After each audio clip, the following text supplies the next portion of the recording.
तर गोलंदाज पण एकदा सज्ज मनोज. इथे मात्र मोठा फटका, चेंडू चाललाय सरळ सीमा पार लॉंगेस्ट शॉटच्या माध्यमातून. इथे मात्र पुन्हा एकदा फुल टॉस आणि चुकीला मी कुठल्या प्रकारची माफी जरूर करणार नाहीये अक्षय दादाजी करत असताना. इथे मात्र आखूड पद्धतीचा चेंडू सोडून दिलाय, उजव्या एसटीच्या बराचसा बाहेर जातोय पंचांचा.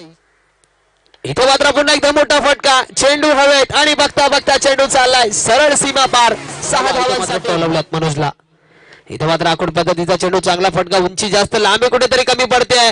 विशालने जरूर प्रयत्न केला होता, संधी जरूर मिळाली होती, परंतु अंतिम क्षणी हातातून चेंडू निसटला आणि फलंदाजाला जीवदान मिळालं. परंतु एफर्ट यूज करणं खूप गरजेचं असतं, ते एफर्ट दाखवलं. षटक क्रमांक पहिलं पूर्ण झालं. पहिल्या 6 चेंडूला असो किंवा पूर्णपणे 10 पोल सारखी स्पर्धा असो, दुबई कतार मध्ये जाऊन खेळलेला खेळाडू भूषण पाटील क्रीजवर येतोय. इथे मात्र जीवदान अक्षयला मिळत आहे आणि संतोष 33.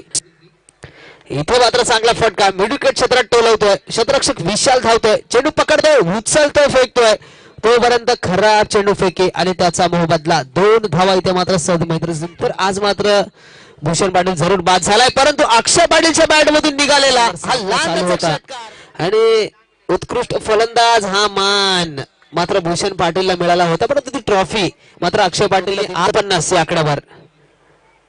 इथे मात्र पुन्हा एकदा मोठा फटका, बघता बघता चेंडू चाललाय सरळ आउट ऑफ द पार्क. 6 धावांचे हॅट्रिक अक्षयने पूर्ण केले. इथे मात्र पुन्हा एकदा आखूड पद्धतीचा चेंडू होता, बॅक फुटवर जाऊन मोठा फटका मारण्याचा तर सिक्सर किंग. इथे मात्र पुन्हा एकदा मोठा फटका, टाळ्यांच्या गजरात स्वागत करायचं. पहिलं अर्धशतक पूर्णपणे या टुर्नामेंट मधलं अक्षय पाटील लगावतो.